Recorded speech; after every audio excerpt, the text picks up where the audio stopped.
Chapter 1. Pinkie Pie's eyes shot open. Her face was buried in her wet pillow, stained from her tears. She quivered as she gently tried to lift herself up from the bed. She was afraid of seeing her bed soaked, covered in blood, evidence of the horrific deed she had committed. But her bed was dry, except for her tears. She gently placed a hoof to her face, feeling the still fresh tears on her cheek. She shivered as her hair moved to cover her eyes, still in shock at the sights she had seen. How could I? The vivid images of nightmare she had just slept through came back in her mind, horrific cries vividly in her ears. Her coat soaked with blood, the feel of slicing open another living being. It felt so real. Pinkie Pie shook her head viciously, trying to remove these thoughts from her head. Why am I having these dreams? She rammed her hooves into her head, trying to stop the images that were assaulting her. For the past 2 weeks she had been having restless nights of sleep. She was having nightmares every night. The severity of what they showed were getting worse and worse with each one.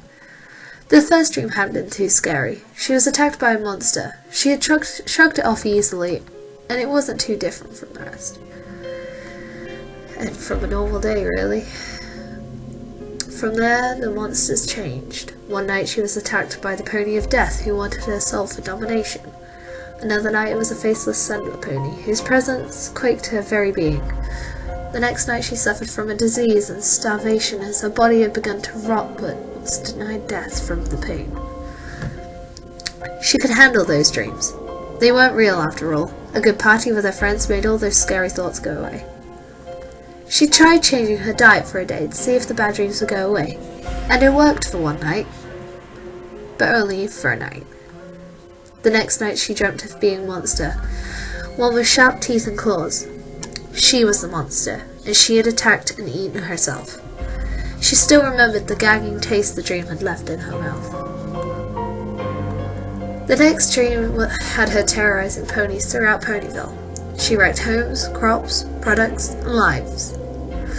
The next night, she attacked each of her friends. She could feel the berserk rage of the monster as it had slashed and tore them apart, but at least it was a quick death. Her friends didn't suffer in that dream. But the dream last night was different. It was personal. She was the monster again last night, but it was different. She was just herself. No fangs, no claws, no berserk rage, but a monster. In the dream she had captured her dearest friend Rainbow Dash. She had taken sharp objects and Pinkie dashed to her bathroom before emptying the contents of her stomach into the toilet, as the vivid images of what she had done in her dream flashed before her once more. She felt wretched.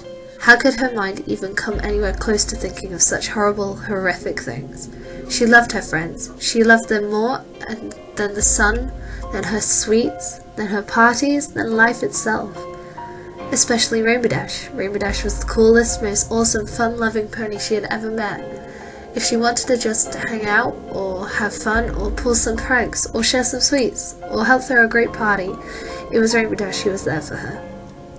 She wiped her mouth as she groggily looked at herself in the mirror. Her mane was straight, her eyes were bloodshot with bags under her eyes. Her coat was dull with a sticky look, and she was breathing quite heavily. She looked terrible. She ran some cold water and repeatedly splashed her face with it. She was really wanted to go see Rainbow Dash. She had had to know she was okay. At the same time, she couldn't do it until the memories of that dream had faded some more. She had to get out of Sugar Cube Corner for the day. She wouldn't be able to hold back any more of her stomach even if she smelt a cupcake. Pinkie tried to stay in the shadows of buildings as she quietly walked through Ponyville.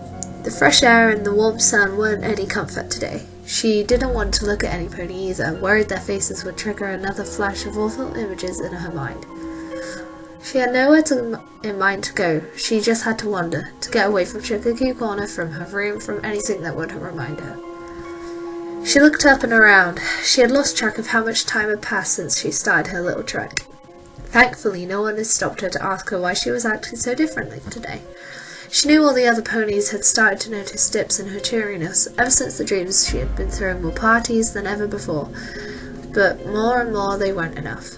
Twilight had even asked her if something was the matter, and she'd done her best to reassure her friends. Wait, Twilight. Twilight was a great magical pony. If any pony could figure out a way to stop these dreams, she did. She winced at the idea of having to tell Twilight about all the horrific things in her mind she had imagined about her and her friends. But maybe she wouldn't have to. Twilight might find a solution without ever having to know what the dreams were of. She picked up her pace, running straight for the library, but it didn't take her long.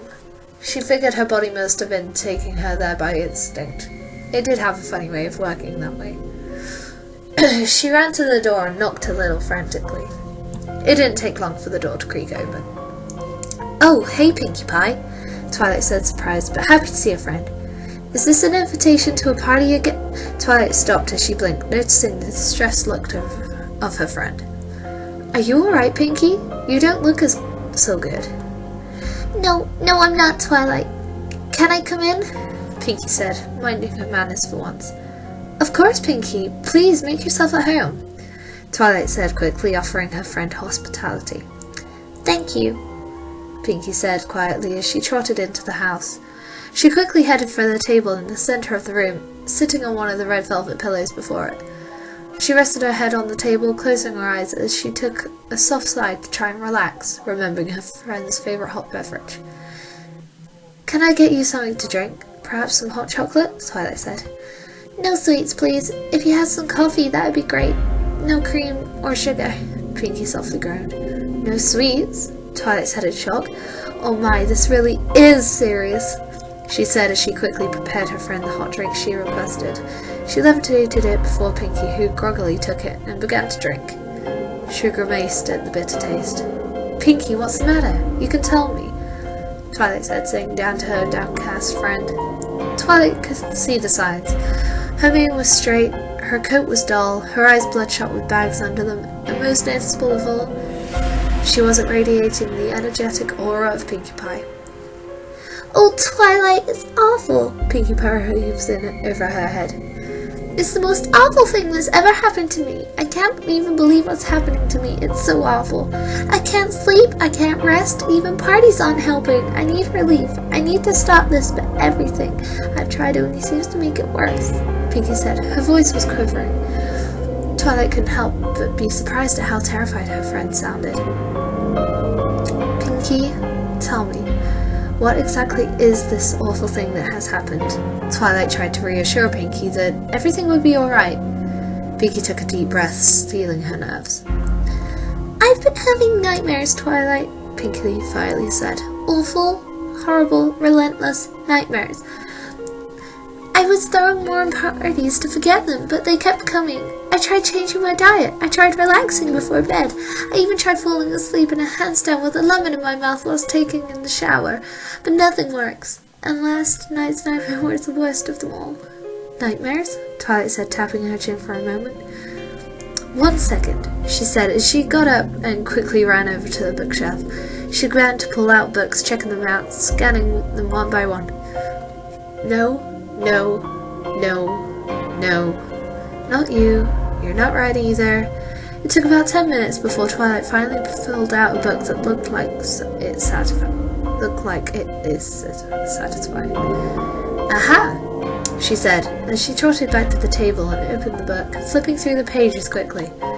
"Nightmares," Twilight began after having stopped on a specific page. "A dream of a strong negative emotion, a common occurrence when the most ponies will experience. However, if the nightmares should persist or become more terrifying with each episode, it could be several reasons. External forces such as medication or diet, which we've already ruled out," Twilight added in an addendum. "External stress from recent physical or mental events, or caused by psychological event from any time during Pony's life that has left a deep impact.